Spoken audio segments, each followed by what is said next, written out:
from Slovakia, from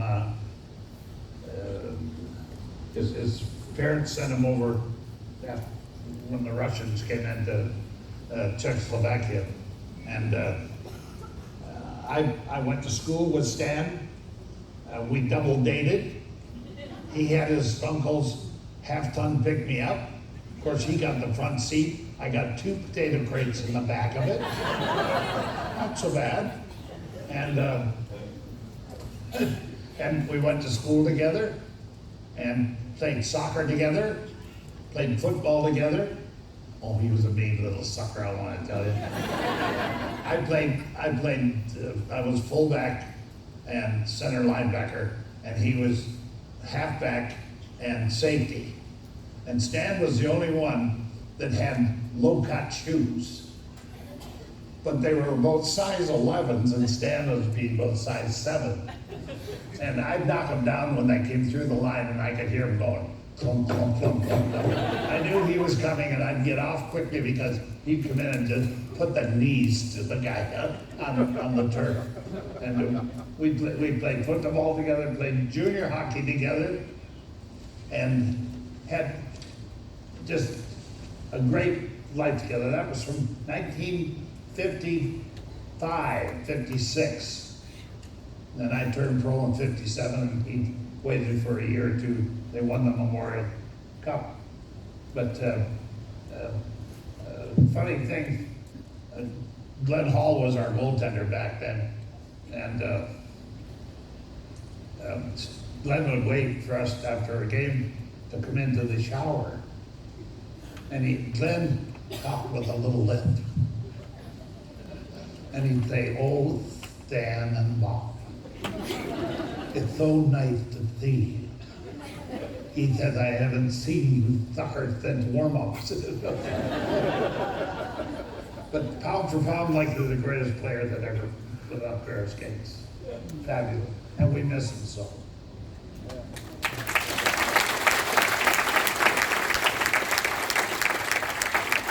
Tony, I know you were closest. Stan? Well, everything I know about Stan is censored. Okay. I don't know if I can tell you too much, but he was a great person, as you know. I miss him, and that's how it is. But you know, life goes on, and unfortunately, and that's all I know is that. Again, he was one of the nicest people I've ever met, and he was always cordial. Not with Bobby so much, not with me. But he was a super person. That's it. Doug, you have any memories of him?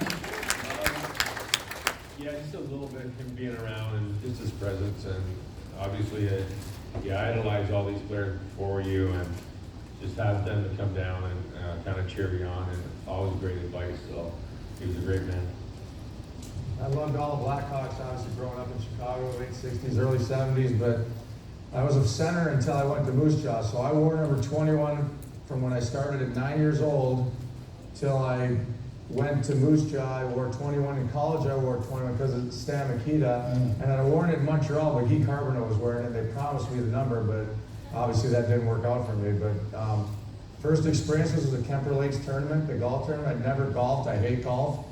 And Stan was, like, my childhood hero was getting mad at me because when he saw me swing, I was so bad.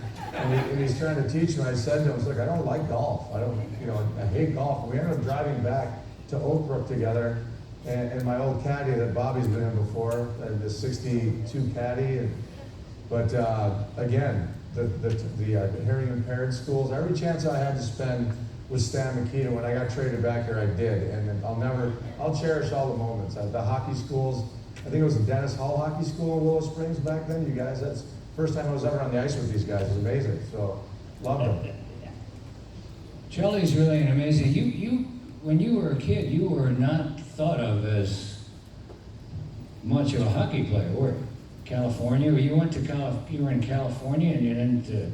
Yeah, I was a late bloomer. Like a couple of my kids are like that too. I was small. I grew when I got out of high school. I did okay here. I never played in high school at Carmel. I think the only reason why I played in our championship game is our captain, Craig Ferguson, got suspended. And our coach was actually afraid. John Duran, who's passed now, he was that Quasar guard that parachuted, and his parachute didn't open, unfortunately, one time. But and my dad was a vicious guy. Like, he was mean and scream at the coaches, why won't you play? I mean, you knew my dad, Bobby. You guys are great together. But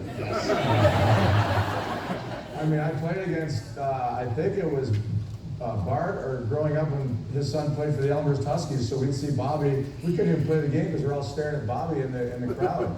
And wearing a t-shirt and a freezing cold rink and just sitting there watching, yelling at everybody. But it was amazing. But yeah, it's just really too good to be true. I lost my friend, I thought. Where was I going there? Now he's got a yacht. Oh, high school. So anyway, we ended up playing the last game of the year. I was on JV all year, got called up, and the coach actually put me in on the top line for the championship game against Brother Rice. And I scored both goals, one with 6 seconds left in the game. We won 2-1. Then we had to drive up to Waukegan and play in the state tournament with St. Jude Knights the same day, and we won the state tournament the same day as the Catholic Cup or the Kennedy Cup and the Catholic Championship. So again, I just got lucky, and then, you know, California, I didn't play hockey. I was in the Beer and Pizza League for 3-4 years, having a blast.